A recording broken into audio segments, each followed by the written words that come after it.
Linguistics.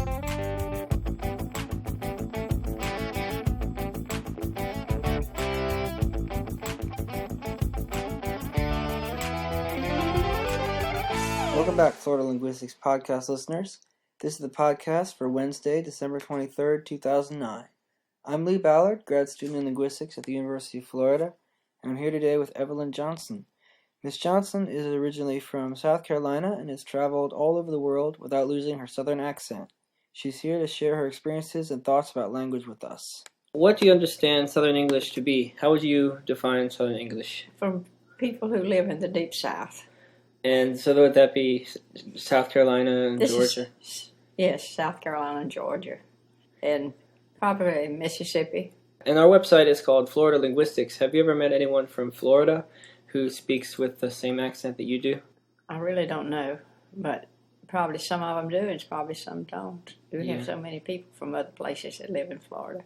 Okay. Could you talk us through some of your experiences growing up and who you were surrounded with? I lived in a small town, and I had children all around. I lived with my grandmother, and some of my cousins came there to live during the Depression. So I grew up around cousins, and I had a girlfriend next door that we stayed together. Did a lot of them speak the same accent as you? Oh, yes. They all spoke the same Southern accent? Yes. I had a lot of friends. Having lived with my grandmother, she had certain expressions that she used, and I can't think of all of them. But I remember that whenever we would get ready to go somewhere, usually church, she said, "Make haste, make haste." And if you ask her how she was, she would say, "Just tolerable." I can't think of other things she said, but she had some phrases that came from somewhere in the past. I don't know where.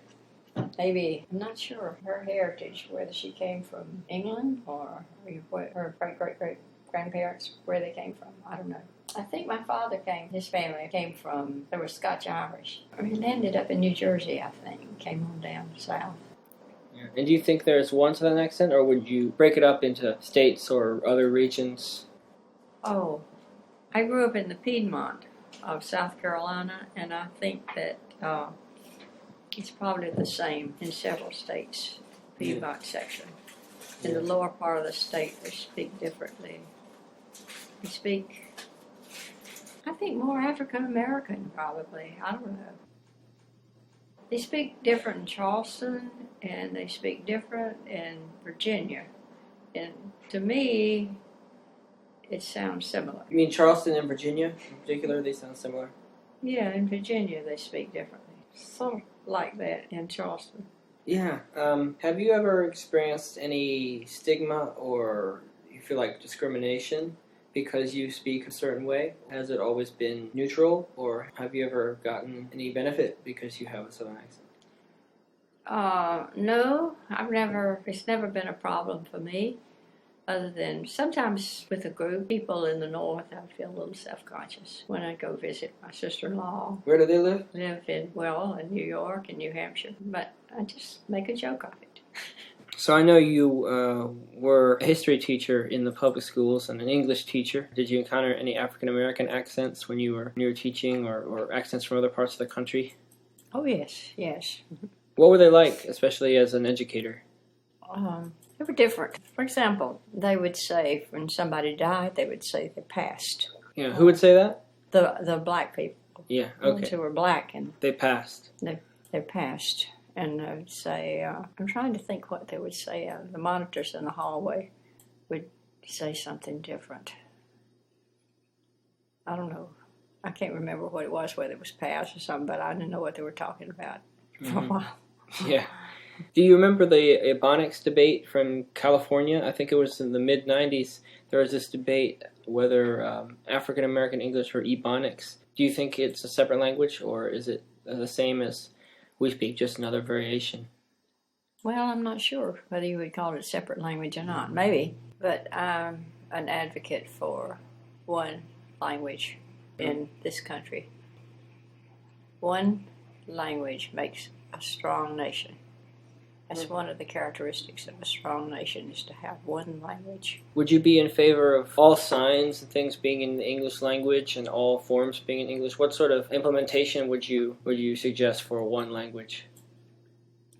Oh, we have words from many different countries included in our language. There's no problem with that, but I just think that everybody should be able to speak English. By the way, everywhere you go, people want to learn English because they consider it the language of the business world. I understand you went to Indonesia many times to work as a missionary. Did you go to places and teach people English, or did they already speak English? So many people speak English now, and those that don't would like to learn. They really want to learn English. As you walk down the street, people would walk up and say, "How are you?" Things like that, and just start talking to you, just to hear you speak. So when you were there, I remember you told me you introduced yourself to them as someone who spoke English, but you said that you spoke Southern English. Did they have any difficulty understanding you, or did you ever have any difficulty understanding Indonesians? No, not if they spoke English. I didn't have any problem. Most of the people spoke broken English, and some of them would come to the English classes we had because they wanted to speak fluent English. Mm-hmm. And what sort of things did you do in the classes? Well, we were mostly conversant and using spoken English rather than writing anything. It was spoken English. So you would just have conversations with people have about conversations, and then at times we would use questions and answers, such as, of all the places in the world, where would you like to go? Mm-hmm. I had a question. I said, if you arrived in New York City and nobody was there, nobody to meet you, what would you do? Yeah. And one spoke up and said, I'd call 911. Yeah. I was impressed that he knew that. Uh-huh. What was the emergency number in Indonesia the same? Usually it varies by country. I don't know whether they had an emergency number or not. You never had any emergencies? Mm-mm. I was always around people who could take care of us. I didn't learn the language because I really didn't need to. Wasn't there long enough. If I were living there for several years, I would make an effort to learn their language. Mm-hmm. Besides working in Indonesia, have you ever worked with any other groups of people or any other individuals who didn't speak English, trying to help them learn English? I've had students who could not read English. Yeah. In the 8th grade, one in high school. Don't know why they put them in a class, history class, when they didn't know English. What would you do? Just show them the pictures is all I could do. Oh, man. I guess so. Did you ever have any encounters with foreign languages, and what was it like? Well, I've been to France. I did not speak French.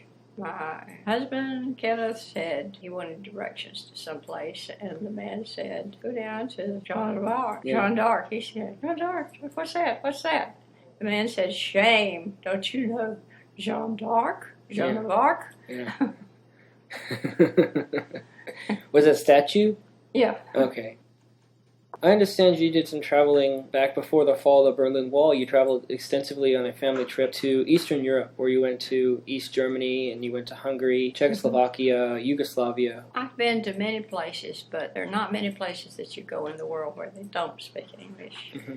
We were on a train at one time, and Kenneth went up and down the train yelling, anybody speak English? Anybody speak English? And there was no one on that train who spoke English. That was in one of those Eastern countries, but I don't remember which one. Yeah. The train we were traveling. Got to East Berlin. We didn't know what to do. And since we were going to West Berlin, the train stopped and everybody got off. We just sat there on the train. Finally, some officers or soldiers came in and directed us to the right place.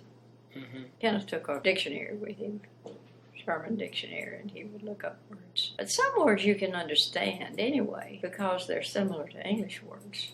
Mm-hmm. Like kindergarten, Yeah. You can figure some other things out. Yeah. Kinder being the German word for children. Right. Well, thanks very much, Miss Johnson. This has been Lee Ballard and Evelyn Johnson from FloridaLinguistics.com.